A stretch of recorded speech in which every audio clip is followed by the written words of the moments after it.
Hello, here we are going to configure firewall rule to allow HTTP traffic for website server.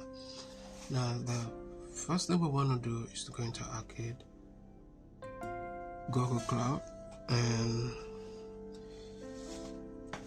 we'll go ahead and copy this command right here.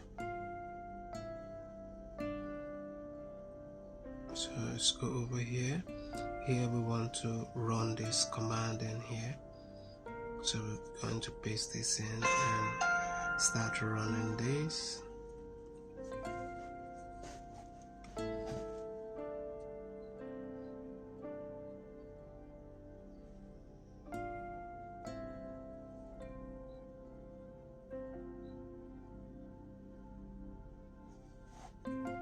So wait for it to give you a couple of seconds or more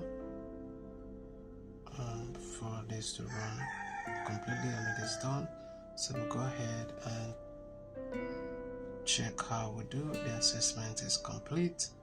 So we'll go over here and check our progress. Now for checking our progress, I might have to run it a couple of times for the correct score to be updated.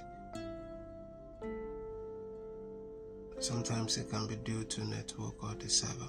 Alright, so this is done. If you find this video helpful, don't forget to like and subscribe, and reach out to me if you need further assistance.